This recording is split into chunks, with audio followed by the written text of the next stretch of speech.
안녕하십니까. 고려대 경영대학 임한우 교수입니다. 오늘은 회계 마이닝, 그래서 회계 채굴입니다. 그런 토픽으로 세 개로, 한 40분 정도의 세 개로 나눠서 첫 번째는 회계 아주 기초적인 부분, 두 번째는 재무제표가 뭔지 한 전반적인 게요.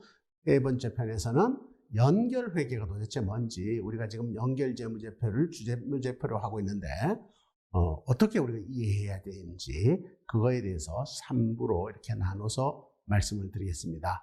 첫 번째 파트부터 시작하겠습니다.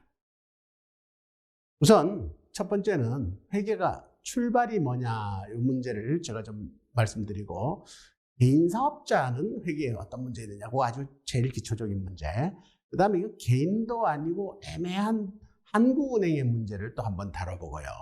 그리고 주식회사 회계의 특성, 이걸 다루고, 용역기업의 회계, 판매기업의 회계, 제조기업의 회계를 다루는, 그리고 전체적으로는 회계 절차를 한번 이렇게 리뷰하는 그런 순서로 진행하겠습니다.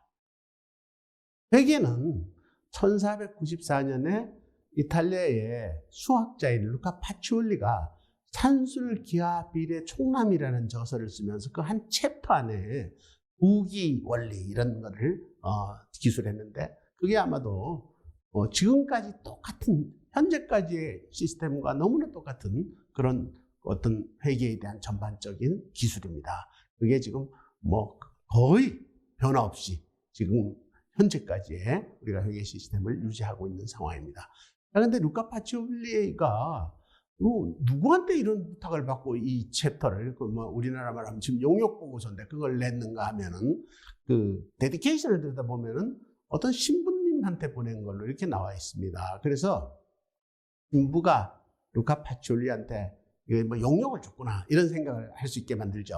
그러니까 신부님이 옛날에 요 1494년은 뭐 면벌부를 팔고 가톨릭이 이렇게 좀 부패할 때니까 이제 재산을 모은 신부가, 이제 신부는 이걸 갖다, 그 당시에는 뭐 이자 받는 예금 제도도 없었고, 그래서 이거를 이제 종한테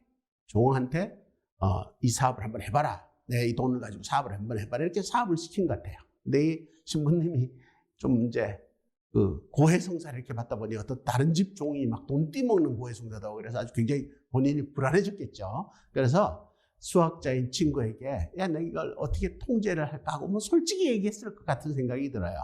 자, 그래서 이제 루카 파치올리가 그 종이 운영하는 사업에 들어가서 많이 보니까 이 종이라는 입장은, 이건 종은 아무도 자기가 가진 게 없습니다. 그러니까 어떤 아바타 비슷한 거예요. 그러니까 그래서 이 사업을 종이 하나도 안 가졌다는 입장에서 사업에서 관리하는 자산, 가치가 있는 놈은 다 청구권하고 똑같아. 그러니까 청구권하고 항등식이 성립하겠구나, 이게. 그러니까 종은 하나도 안 가지니까요. 그런데 종이 필요한 돈을 이렇게 구입하는, 조달하는 방법이 주인이 낸 거, 자본이 있고, 또 다급하면 돈을 꽂거나 뭐 물건을 외상으로 샀다. 그래서 종은 갚아야 될 것이 채권자와 자본주 두 사람. 그래서 부채와 자본으로 나눠지는구나. 그래서 이 자산은 부채 플러스 자본이라는 이 항등식이 언제나 성립하겠구나, 이런 포인트를 수학자가 잡은 거죠. 수학이 이게 등식이 성립한다. 그래서 그걸로 증명하는 거, 이게 수학의 과제거든요.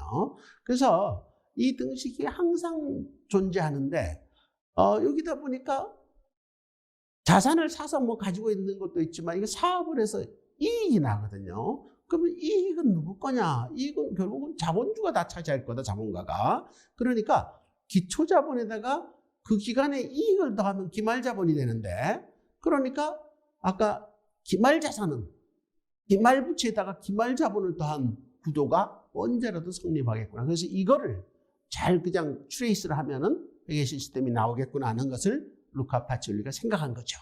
자, 루카 파치올리의 생각을 개인 사업자인 고등학생 김하늘의 구두 닦기 사업으로 한번 비춰보겠습니다. 이게 개인입니다. 개인인데, 이 김하늘은 우선 자기 아버지한테, 부모님한테 구두 닦는 걸 다 수주를 했어요. 한 달 내내 닦아주기로 하고, 돈도 얼마 받기로 하고, 그 대신 뭐 어떤 시설 같은 거 사는 거, 뭐 이런 거 자기 돈으로 하기로 중심으로 그리고 부모님이 또 일부 꺼주기도 하고 이렇게 하기로 했습니다. 그래서 그렇게 약정을 하고 자 김하늘이 이 회계를 기록을 해야 될 텐데 이 기록할 사람을 고용할 수도 없으니까 아바타를 하나를 만드는 거죠. 이 아바타는 김하늘의 회계를 처리해주는 아바타입니다. 그래서 이 아바타는 아무도 가진 게 없습니다. 루카 파치올리가 상정하던 종하고 똑같거든요. 자, 그런데 김하늘이 또 전제로 하는 것이 나 구두 사업에서 나온 수익이 얼마인지 그것만 따지겠다. 그래서 내 개인적으로 뭐 호떡 사 먹는 거, 뭐 이렇게 아이스크림 사 먹는 거 이런 거는 여기하고 상관없다. 개인 계정. 그래서 우리가 대개는 사업주 개인의 구자와 사업 자체의 구자를 구분한다. 그게 아주 기본 원리죠. 자, 그래서 여기 보면은 자기 돈 5천 원을 이제 종잣돈으로 겁니다. 그걸 우리가 자본금이라고 그러잖아요. 그 다음에 부모님한테 15,000원 차입하고요. 그래서 전체 2만 원 있는데 그 중에서 고정장치, 이거는 강간 하나도 안 되고 영원히 쓸 수 있는 걸 13,000원, 나중에 팔아도 13,000원을 팔 수 있는 거를 구입했다. 그러니까 이제 현금이 7,000원만 남았죠. 그리고 소모품을 연말까지 다 쓸 구두약 뭐 이런 거 연말에 다 끝났는데 1년치 우리가 계산하는데 그게 5,000원어치를 1년치를 미리 샀다. 샀을 때 계속 쓰겠다. 자, 그러니까 현금이 또 그만큼 줄었죠. 그러니까 2만 원에서 7,000원 남았는데 5,000원에서 2,000원 남았습니다. 근데 부모님이 요금을 9,000원을 줬어요. 닦았다고. 그래서 이제 남은 걸 보면은 현금이 11,000원, 장치가 13,000원, 이게 김하늘이 하는 사업의 아바타가 관리하는 자산입니다. 그런데 아바타는 부모님한테 차입한 돈 줘야 되고요. 나머지는 다 김하늘의 자본금입니다. 그 김하늘의 자본금을 가만히 보니까 처음에 5,000원 됐는데 이번에 부모님한테 9,000원 받았고 자기가 쓴 거는 5,000원밖에 없어요. 4,000원이 남았거든요, 순이익이. 그래서 김하늘의 자본은 기초자본금에다가 그때 순이익 남은 거를 더한 거다. 순이익이란 거 뭐냐면은 영업수익, 그렇게 구두 닦아서 부모님한테 받은 거 9,000원 빼기 소모품 쓴 거, 요거 이렇게 처리했습니다. 그래서 이 김하늘의 개인사업자로서 회계는 이렇게까지 있습니다. 다음에 제가 한국은행 재무상태표를 한번 들여다봅니다. 한국은행은 좀 특수한 상황이죠. 우리가 한국은행을 논할 때 항상 무자본 특수법인, 발권력을 가진 이걸 얘기하지 않습니까? 자, 무자본 특수법인입니다. 그러니까 자본금은 없습니다. 한국은행 부채 자본금은 맨 마지막에 자본금이 없고 이익잉여금만 있네요. 자본금도 없는데 장사를 해서 이익이 남아요. 남아서 이걸 또 남으면은 또 국가가 국고로 반납하라 그래서 막 국고에다 준 건 줬는데도 아직도 쌓아놓은 이익잉여금이 한국은행에 있고요. 자, 한국은행은 발권력을 가지고 있지 않습니까? 발권력. 그러니까 한국은행이 돈을 찍어서 발권을 합니다. 그러면 한국은행이 발권한 거는 한국은행 입장에서는 부채입니다. 그게 화폐 발행 부채입니다. 지금 작년 말 현재로 한국은행이 화폐 발행 부채를 147조 원, 147조 6천억 원을 가지고 있습니다. 이렇게. 자, 그러면은 화폐를 발행해서 뭘 하냐면은 뭐 여러 가지가 합니다. 우선 국채를 사기도 하고요. 거기 자산에 있죠. 그 다음에 외화증권 달러를 삽니다. 한은행이 외환 보유고를 유지하기 위해서 달러를 사고 또는 다른 은행에다가 예출하기도 하고 은행에 대출해주는 대출금으로 받을 돈으로 이렇게 쌉니다. 화폐 발행. 그런데 화폐 발행보다 이 총계가 더 많아지지 않습니까? 자, 그래서 한국은행이 화폐 발권력이 있어도 사람들이 돈 찍어낸 대로 다 쌓아놓지 않고 또 한국은행으로 다시 돌려보내거든요. 이게 필요 없으면은. 그래서 발권력이라는 거가 한국은행이 무제한으로 있는 게 아닙니다. 사람들이 돈을 안 가지고 있으면은 화폐 발행 부채를 쌓을 수가 없어요. 자, 그래서 어떻게 하냐? 이제 막 화폐를 찍어냈는데 이게 화폐가 너무 많이 발행됐다. 그러면은 한국은행이 통화안정증권을 발행해서 그것을 사들입니다. 통화안정증권은 부채입니다. 이게 또 이자 줘야 되거든요. 자, 그렇게 하고 그 다음에 은행들한테 당좌 예금을 받습니다. 자, 은행이 한국은행에다가 예금을 냈다. 돈 가지고 와서 예금을 했다. 그러면 이 당좌 예금은 개인이나 뭐 회사 입장에서는 자산인데 은행들은 이 예금은 받았으면 돈 줘야 될 부채입니다. 부채고 누가 외화를 갖다 맡겨놓으면 외화 자산도 있지만은 그걸 나중에 돌려줘야 될 부채가 있는 게 외화 예수금. 그다음에 기타 부채, 유동 부채 있고 이익입니다. 이게 한은의 부채와 자본이고 한국의 한은의 재무상태표를 보면은 한은은 현금이 0이다. 하나도 없다. 한은 창구에 뭐 누가 현금 들고 있던데 저 돈은 뭐냐? 자, 한은에 있어서 이 현금은 자기가 발권력을 가지고 있거든요. 그래서 조폐공사로부터 이렇게 화폐 찍은 걸 받습니다. 한은이 보관하고 있는 한 얘는 유효한 그러니까 발권된 화폐가 아닙니다. 법정 화폐가 아닙니다. 한국은행이 들고 있습니다. 그러니까 뭐냐면은 광고 찌라시 찍어서 지금 갖고 있는 거랑 똑같습니다. 자, 근데 그거를 발행하면서 가치를 부여해서 그거를 뭐 국채를 또 사기도 하고 뭐 대출도 하기도 하고 이랬거든요. 자기 그 돈을 주면서 자기는 그 화폐 발행 부채라는 채무로 이렇게 기록을 하는 이런 상태입니다. 자, 그래서 이 발권력이 여기 있었고, 자, 발권력이 있으니까 돈 찍어서 나눠줄 때는 이자를 받고 주면서 자기는 이자를 안 주잖아요. 그러니까 이익이 남죠. 그러니까 무자본을 해도 이익이 남아서 국고에 많이 반납하고 또 이익요금을 이렇게 한원이 쌓아놓고 뭐 자기 직원들 월급 주는 거 이런 거 다 그 발권력에서 나오는 수익으로 월급을 줍니다. 그런데 미국 FRB는 돈 찍어서 기업한테도 엄청 꿔주거든요. 꿔준다. 그래서 막 이번에 달러를 엄청 더 찍어냈지 않습니까? 그런데 이 미국 달러는 찍어 놓으면은 한국에서도 달러 느려서도 갖고 있고 뭐 중국도 가지고 있고 전 세계가 들고 가거든요. 그러니까 화폐 발행을 하면은 다 소화가 됩니다. US 달러는. 근데 한국 돈은 우리나라만 쓰니까 소화가 안 되거든요. 그래서 잠깐만 이 회계 구조를 모르는 일부 경제학자들이 화폐 찍어내갖고 막 뿌려가지고 기업들 부자라고 얘기하는데 그럴 수가 없습니다. 우리는 그렇지 않습니다. 또 문제는 기업한테 너무 많이 줄 수 없는 게 외화증권으로 사야 되는 외환보유고입니다. 미국 그 FRB 재무상태표를 보면은 외환보유고가 없습니다. 자기가 기축통화한테 줄 필요가 하나도 없잖아요. 그러면 그 많은 화폐 발행 부채 FRB는 어디다 있느냐? 두 군데가 있습니다. 하나는 국채 사는데 한 뭐 절반 정도는 발권해서 모두 미국 국채를 삽니다. 그러니까 미국 연방정부가 재정 적자를 내도 FRB가 다 돈 주는 거죠. 그다음 두 번째는 뭐냐면 대출금입니다. 이 대출금이 금융회사 또는 기업에 직접 대출을 합니다. 이 돈을 갖고 푸는 거죠. 자, 그래서 미국은 양적 완화가 자유롭고 우리는 못하거든요. 그러니까 한국은행 재무상태표를 들여다보면 알 수 있습니다. 이걸 잘 이해하면은 기업 재무제표까지도 우리가 이해할 수 있는 그런 이해력을 키울 수가 있습니다. 자, 그래서 기업은 뭐냐? 주식회사가 대부분입니다. 주식회사나 유한회사가 대표적입니다. 자, 근데 뭐 주식회사가 일반적으로 아주 완전히 다미네이트 하기 때문에 주식회사를 중심으로 하면은 주식회사는 주주는 유한 책임입니다.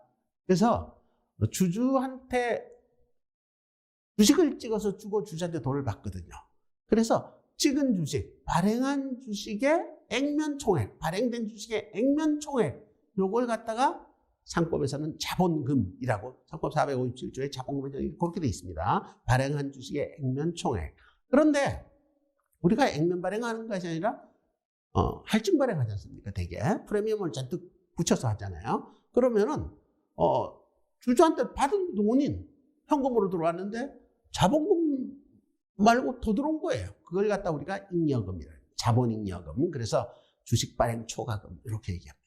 잉여금은 이렇게 자본거래에서 생기는 게 있고 또 아까처럼 우리 개인도 이익잉여금 있었지 않습니까? 한국은행도 이익잉여금 있었지 않습니까? 이익이 난 거를 잉여금으로 가지고 있습니다. 자, 그래서 주식회사는 기본적으로 그 자본거래에서 생기는 잉여금과 이 손익거래에서 생기는 잉여금을 구분하도록 하겠습니다. 이거는 뭐냐면 채권자를 보호하기 위해서 이익에서만 배당하라. 그러니까 배당을 제한하기 위한 규정입니다. 그래서 이익이 나야 배당하고 기본적으로 주주가 처음 된 돈은 채권자 보호를 위해서 그걸 막 뽑아 감자나 이렇게 해서 돈을 챙겨가지 못하도록 규정을 쭉 하고 있습니다.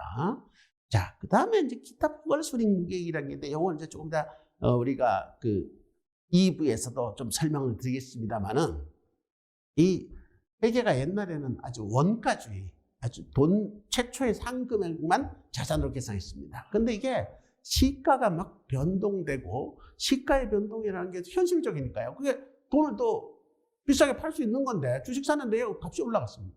그래서 얘를 시가를 반영해서 재평가를 했을 때 그때 발생하는 이익은 요거는 뭐 실현이 됐다는 게 아니라 아직도 미실현 이익이거든요. 그럼 얘는 어떻게 할 거냐?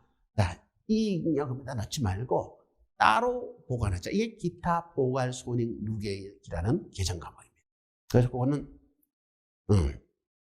재무상태표 밑에다가 이익잉여금 밑에다가 이렇게 놓는데 요거는 기본적으로 배당 가능이익에 구성하지 않겠죠. 배당은 못 주는 그런 부분입니다. 자, 이익잉여금하면 배당한다. 그러니까 주식회사가 뭐 주식을 또 분할하기도 하고 무상주주기도 하고 그러잖아요. 그러니까 주식을 한 주짜리를 10주로 분할하면은 주가는 10분의 1로 떨어져야 되는 것이 당연한 상식입니다. 그런데 사람들이 좀 싸졌다고 생각해서 좀 더 비싸게 거래를 하거든요. 그러니까 주식 분할을 하면은 10분의 1씩 분할, 10주씩 분할해서 10분의 1로 떨어져야 되는데 이게 10분의 1 다 안 떨어집니다. 그게 이제 시장에서 많이 나오는 거죠. 이 무상주 배당이라는 거는 뭐 자본잉여금이나 이익잉여금을 주식을 찍어서 공짜로 나눠주는 겁니다. 그것도 시장에서 주가가 올라야 될 일이 아닌데 오르는 그런 좀 anomaly, 그러니까 비정상적인 반응이 계속 좀 생긴다, 그렇게 보면 되겠습니다. 자, 그래서 우리가 회사를 용역기업, 판매기업, 제조기업으로 나누어서 각각 조금씩 특징적으로 차이가 나는데 그거를 좀 설명드리기로 하겠습니다. 자, 용역기업 가장 이해하기 쉬운 그건 뭐냐면은 용역을 제공하고 돈을 받으면 기타로 뭐 급여나 뭐 집 빌린 임차료 뭐 이런 것들 들어가죠. 그러니까 매출 기업처럼 매출 원가가 없습니다. 용역은 용역이 파이널하거든요. 자, 그래서 여기 이제 간단한 거래를 보면은 현금, 주주가 현금을 주식회사입니다. 이번에 이제 10,000원 출자해서 액면 10,000원짜리 주식을 발행해 줬습니다. 그래서 우선 재무상태표를 보면은 자본금이 10,000원 있겠죠. 현금이 10,000원 들어왔지 않습니까? 그 순간에. 근데 임차보증금을 6,000원을 냈습니다.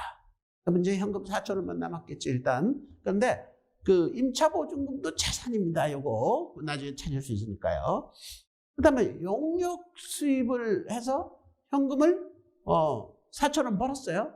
근데 월급 주고 임차료 주고 그러냐고 300원, 3,000원 또 썼습니다. 아, 용역에서 우리가 1,000원을 더 벌었구나. 자, 아까 현금 10,000원 가지고 6,000원 보증금 내서 4,000원 남았는데 용역에서 4,000원 벌어서 8,000원 됐는데 3,000원 줬으니까 아, 현금 5,000원 남았구나.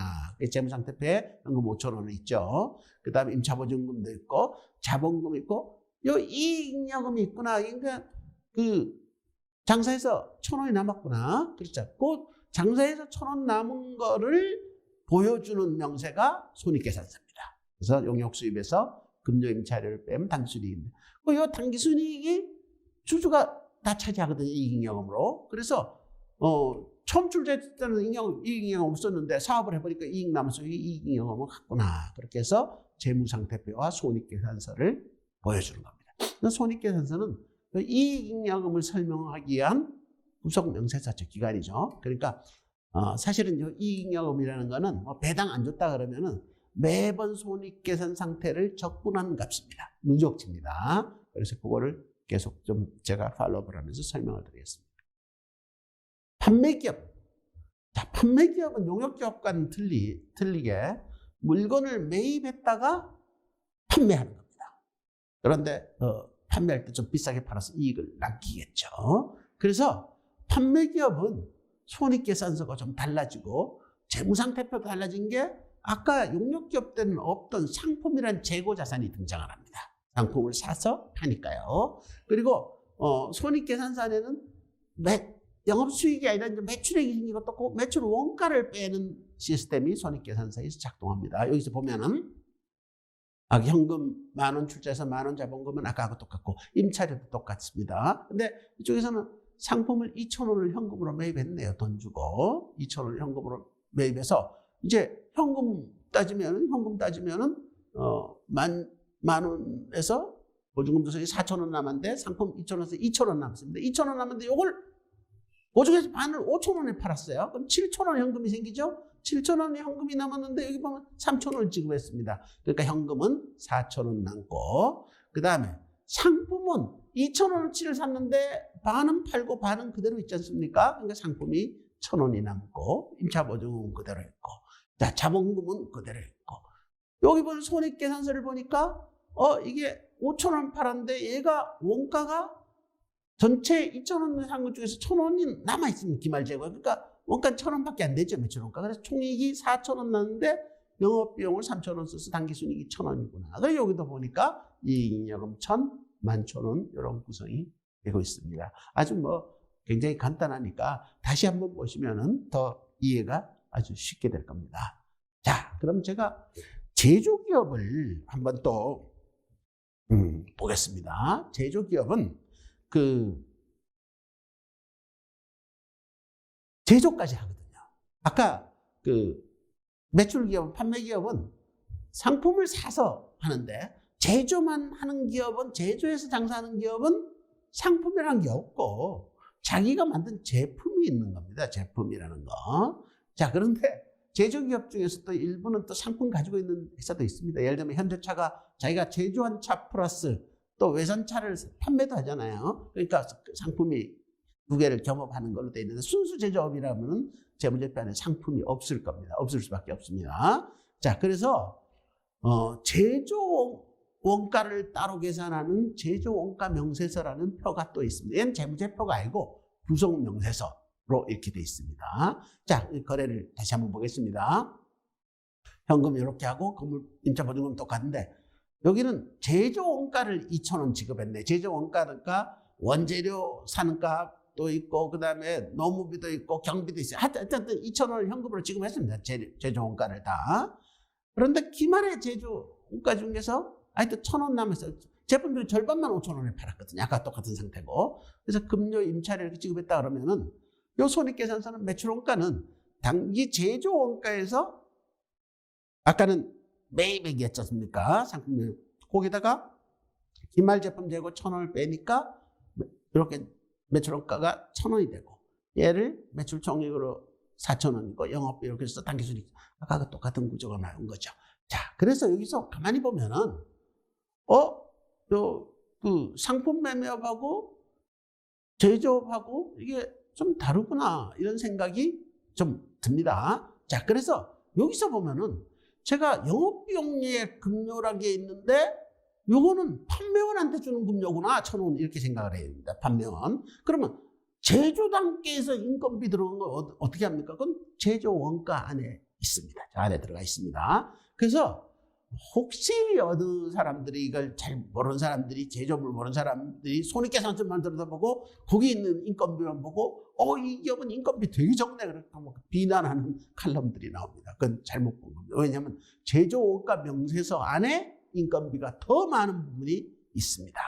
자, 그래서 저는 이제 앞으로 ESG 회계가 이제 굉장히 좀 중요한 과제로 등장하거든요. ESG 활동이 우리가 경제활동 중에서 아주 중요한 포션으로 ESG 평가를 해야 됩니다. 기업의 사회적 공헌이요. 그러니까 탄소 배출 줄여서 환경 보호하는 것 플러스 소셜, 사회가 유지되게 해야 된다. 그러니까 사회적 기여도 해야 되지만 그중에서 가장 중요한 게 고용 창출입니다. 일자리 만들어주는 거예요. 그리고 나서 이제 얘네들을 제대로 관리하기 위한 지배구조가 되어 있느냐. 그래서 가버넌스를, 이렇게 ESG인데요.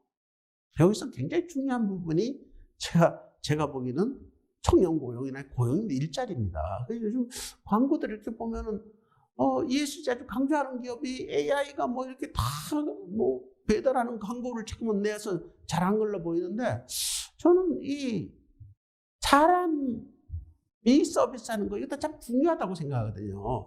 제가 나이가 들어서 그런지 어디 식당이나 이런 데 가서 AI가 다 하는 데는 가기 싫고, 청년들이 가지고 와서 좀 인사라도 하면은 지나가는 말이라도 하고, 조금 나중에 봉사료도 조금 넣고 올 수 있고, 이렇게 나이 든 사람은 그렇게 소비를 해야 되거든요. 그래서 인건비라는 게 다 중요하다. 그런데 제조업은 또 자동화시켜서 고용 안 하는 것보다 인건비를 얼마나 썼는가를 봐야 되니까 앞으로는 ESG 보고서 안에 제조원가에 숨어있는 인건비와 그 다음에 손익계산서에 있는 인건비를 다 좀 이렇게 동시적으로 이렇게 해서 자기의 공헌을 보여주는 이게 아마도 ESG 활동 보고서에서 중요한 내용이 되어야 될 것으로 보입니다. 자, 제조업 회계는 이렇게 커버가 되어 있습니다.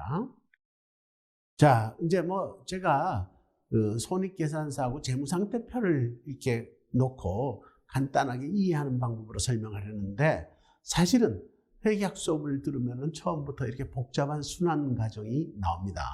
그래서 제가 늘 농담삼아 얘기하면 성경책 읽으려고 창세기 1편면 누가 누굴 낳고 하다가 끝내는 것처럼 이게 복잡하니까 이 구조 안에 못 들어와서 회계가 이해 안 되는 분도 많이 있거든요. 그래서 오늘 제가 세 개의 산업에 대해서 이렇게 보여준 거는 아주 회계 재무상태표와 손익계산서의 관계를 간단히 이해할 수 있는 방법을 설명한 겁니다. 자, 그러나 회계 전체 절차를 간단히 제가 한번 말씀드리면은 우선 회계라는 것은 거래 증빙에서부터 시작됩니다. 거래가 발생하면 결제하거나 뭐 전표 끊거나 이렇게 그게 확보되면은 그 증빙으로 거래를 분개를 하는데 이 분개라는 게 그 왼쪽과 오른쪽, 우리가 차변, 대변 이렇게 얘기하는 거죠.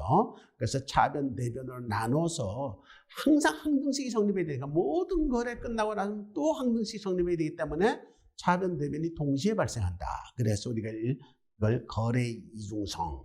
그래서 이중성 거래를 다 총계정 원장에 해당 계정에서 넘겨서 집계를 하면은요, 그 수정전시산표에 대차가 이렇게 일치해야 합니다. 이걸 갖다 우리가 대차 평균의 원리라고. 만약 수정전시산표를 만드는데 이게 일치 안 하면은 뭔가 이게 합산이 어디 잘못됐다고 보는 거죠. 그래서 옛날에는 그 회계원리 시험 칠 때 이거 매일 문제 냈습니다. 요즘은 전산이 그냥 잡아주니까 이렇게 이게 그런 컨셉이 있어야 되는구나. 자, 그래서 거래 그때 발생된 것 말고 기말에는 발생사항을 조사해서 조정하는 수정분계가 필요합니다. 이 발생사항이라는 것은 회계가 역사적으로 처음 시작할 때는 현금주의였습니다. 현금을 대놓으면 그걸 가지고 뭐 항행은에서 돌아와서 다 팔아서 현금을 나눠주는 이런 주의였는데 지금은 이제 계속 사업을 하다 보니까 이 연도로 좀 끊어서 실적을 좀 계산해야 되겠거든요. 그래서 회계 연도 기말에 이렇게 인위적으로 차단해서 회계 처리합니다. 그러다 보니까 예를 들어서 연말 현재로 카트를 했을 때 샀던 건물은 얼마나 따랐는가. 그래서 감가상각. 소모품을 샀는데 사서 자산 처리했는데 그중에서 일부가 사용됐으면 얘는 비용으로 발생시키고 그걸 줄여줘야 되는 거. 뭐 이렇게 수정분계 사항들을 쭉 해야 됩니다. 제가 조금 이따가 수정분계 사항의 중요한 내용을 여기다 말씀을 좀 드리겠습니다. 자, 그러고 나서는 수정전시산표를 맞았는데 수정분계 사항을 다 집어넣어서 또 시산표를 만들어 보면 맞는가 이렇게 또 봅니다. 자, 여기서 시산표라는 거는 기본적으로는 원칙이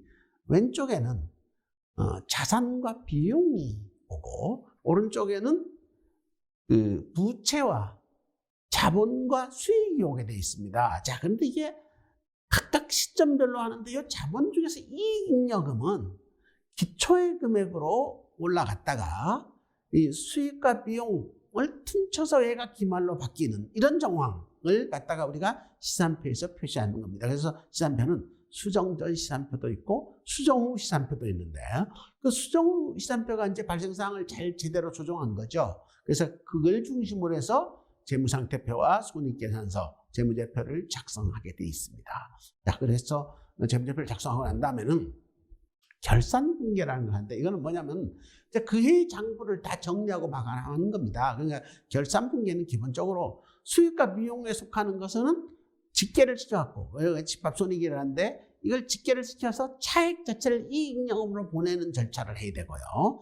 그러다 보면 이제 수익과 비용은 다 정리가 되고 자산, 부채, 자본만 남고 그렇게 정리를 하고 나면 이익잉여금도 기말이 되는 겁니다. 그래서 기말 시점 현재의 잔액을 정확히 마감하고 장부를 요거를 결산 다 해놓고 난 다음에 시산표를 다시 한번 확인하고 그리고 다음 해로 넘기는 그런 회계 처리가 필요하겠습니다. 자, 그런 과정이 그 다음에는 또 거래증비를 보완해서 돌아가고 이런 순환 과정이 계속 있는데 여기서 중요한 수성분계사항을 우리가 좀 이해를 해야 됩니다. 우선 기말재고액, 이 기말재고액을 정리해 주는 거는 상품 매매 기업이나 제조기업이나 똑같습니다. 이게 상품을 샀을 때는 일단 금년에 팔 것으로 생각하고 매입이라는 비용으로 처리했는데 못 판 거는 팔고 남은 거는 기말재고로 안 팔렸다. 매출원가를 줄여주는 그런 정리분계를 해야 되겠습니다. 그런데 이 기말재고를 평가할 때 여러 가지 문제가 생기죠. 일단 수량도 조사를 해야 되고, 두 번째는 이걸 단가를 어떻게 적용할 건가, 이게 문제입니다. 그러니까 이제 연도 중에 이게 가격이 계속 오르거나 계속 떨어지는 상황에서 남은 거는 언제 게 남았다고 보느냐. 그래서 우리가 선입선출법 그러면은 먼저 들어온 놈을 먼저 팔았다고 연주해서 맨 나중에 산 거가 남았다라고 보는 거고, 후입선출법은 나중에 먼저 팔려서 처음 게 남았다고 보는 방법이고요. 평균법은 이게 평균적으로 남았다 이렇게 보는 이런 방법입니다. 그래서 가격이 계속 올라가는 상황에서는 이 선입선출법으로 쓰면은 이익이 더 많이 생기죠. 그러니까 가격이 계속 올라가니까, 뭐냐면은 비싼 게 남았다고 해야지 이익이 적는데 싼 게 남았다, 옛날에 게 남았다고 하니까 먼저 들어온 놈 거를 먼저 팔았다 이렇게 얘기하면은 남은 거는 비싼 게 남았다. 그러니까 이익이 더 나오는 거죠. 그러니까 비싼 걸 팔았다 그러면 이익이 줄어드는 겁니다. 그래서 이 옛날에 원유 가격이 계속 치솟을 때 정유회사들은 후입선출법을 써서 이익 좀 줄여가지고, 비싼 원유 팔고 옛날에 게 남아있어요 이렇게 해서 이익을 좀 줄여가지고 세금을 덜 냈었는데, 이 IFRS가 그 후입선출법이란 그런 거 세상에 없다, 그걸 인정을 안 하게 됐거든요. 그래서 정유회사들이 이제 후입선출법을 못 쓰는 그런, 그래서 기말재고는 거기에 얽혀있는 회계가 상당히 복잡한 얘기가 많이 있습니다. 그 다음에 일은 다 시켜놓고 월급을 안 줬다 그러면 그 미지급 비용으로 정산해서 연말에 부채로 잡고 또 그건 비용으로 계산해야 되죠. 수익을 할 일은 다 했는데 돈을 못 받았다, 그건 자산입니다. 그리고 수익도 계산해야 되고요. 그 다음에 선수수익, 이거는 누가 돈을 먼저 갖다 준 거예요. 그래서 얘는 아직도 일을 안 했으니까 우리의 부채입니다. 그래서 선수수익은 부채로 잡는 걸 해야 되고, 그 다음에 비용을 먼저 줬는데 아직도 쓰지 못했어요. 그러니까 기간이 안 지나간 거예요. 그러면 선급 비용으로 자산으로 계산하는 거. 소모품은 그 기간에 써버렸으면 비용이 될 텐데 쓰지 못하고 가지고 있는 소모품, 이거는 또 자산으로 계산하는 거, 이런 방법이 있습니다. 자, 가장 중요한 두 가지 회계가 감가상각과 대손상각입니다. 감가상각비는 유형자산, 1년 이상 쓰는 자산들을 사면은 이 자산을 소실되는 영업활동과 관련돼서 이제 감모가 되는 이런 거를 비용으로 나눠서 계산하는 방법인데, 이것도 뭐 가정들이 많이 필요하죠. 정액법은 그냥 매년 똑같이 감가상각한다 이렇게 보는 겁니다. 정률법은 처음에는 많이 하고 나중에는 적어진다, 이런 거, 그런 게 방법이 있습니다. 그래서 감가상각 방법을 어떻게 쓰느냐에 따라서 회사 수익도 많이 달라지고, 우선 세금도, 법인세도 달라지고 이렇게 돼 있습니다. 그래서 감가상각과 관련된 복잡한 문제가 있고요. 대손상각은 이거 매출을 우리가 했는데 돈을 외상으로 다 못 받았습니다. 그래서 수익은 계산했는데 이 앞으로 이 돈을 받을 때 다 못 받을 가능성이 있거든요. 그걸 우리가 추정을 해서 수익을 너무 많이 잡았잖아요. 그 수익을 줄여주고, 또 외상 매출 채권도 좀 적절하게, 좀 이게 가치가 이거보다는 적다는 걸 평가해야 됩니다. 그래서 이걸 갖다 대손상각이라는데, 뭐 은행들도 이거 대손상각도 많이 발생합니다. 근데 이거 대손이라는 게 이름이 안 좋으니까 좀 여러 가지 이름들을 이렇게 내고 있는데, 제가 3부에서 KB금융지주회사의 재무제표를 보면서 이 대손상각이라는 이름을 이렇게 또 멋있게 바꾼던가 이런 생각을 좀 하도록 하겠습니다. 그 다음에 회계 기록이 오류가 발생했으면 정정을 하겠다, 이런 겁니다. 제가 조금 전까지는 좀 간단하게 이렇게 해서 이해하기 위해서 자변, 배변 이런 걸 얘기 안 하고 일단 전반적으로 재무상태표와 손익계산서를 그릴 수 있도록 했는데, 요거가 회계상으로는 이런 순환 과정을 거친다는 것을 이해해야 됩니다. 근데 사실은 우리가 이제 회계학 교과 과정에서는 이걸 너무 강조하거든요. 근데 사실 그 수업을 듣는 학생 중에 대부분은 이걸 만드는 데가 있는 것이 아니라 나중에 활용만 하면 되거든요. 그래서 제가 이번 어떤 목표 자체가 그 회계를 다 일일이 기록하지 않고 전체적으로 그걸 이해한 그런 것을 목표로 지금 강의를 드리고 있습니다.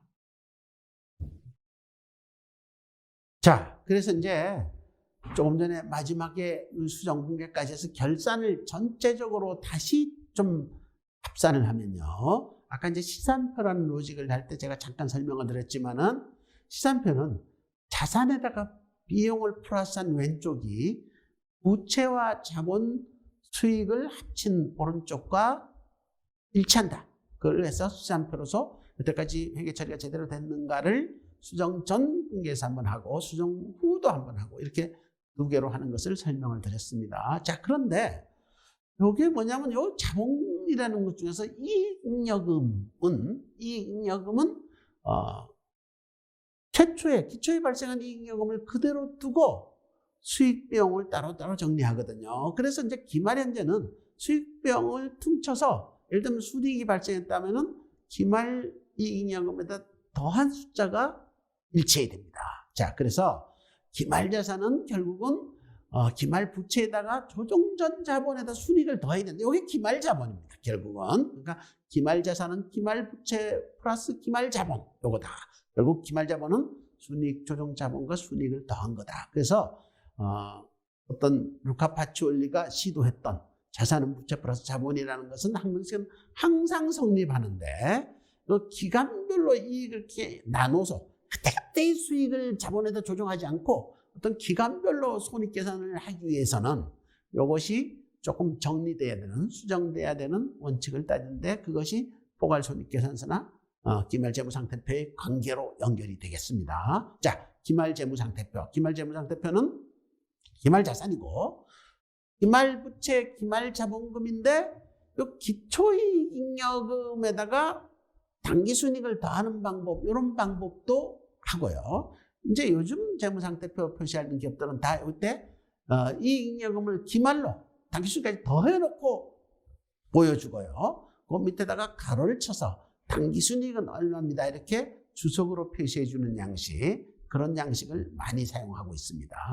자, 그런데 요 당기순이익까지는 여기 반영 안 됐지만은 여기 기말재무상태표 밑에 기타 포괄손익 누계액이라는 것이 추가로 표시됩니다. 기타 포괄손익 누계액. 요거는 아까도 얘기했지만 실현된 이익은 당기순이익 안에 들어가서 이익잉여금에서 반영되고요. 뭐 재평가 차익 같은 거는 기타 포괄손익 누계액 안에서 기말재무상태표를 표시해 주는데 요거는 2부에서 좀 추가적으로 설명하겠습니다. 자, 1부에서는 우리가 회계를 전체적으로 이해하기 위한 여러 가지 방법을 했는데 제가 초반기에는 재무상태표와 손익계산서만 가지고 이해를 하게 말씀드렸고 나중에는 우리가 발생주의에 의한 수정분계도 있다. 회계 절차는 다 이런 절차인데 결국 이런 결과로서 재무상태표와 포괄손익계산서가 나오는 거다. 그래서 우리가 포괄손익계산서와 재무상태표를 이해를 하는 것이 중요한 과제가 되겠습니다. 자, 2부에서는 이 재무제표에 대해서 좀 더 구체적으로 설명을 드리고 3부에서는 연결회계까지 연결을 하겠습니다. 감사합니다.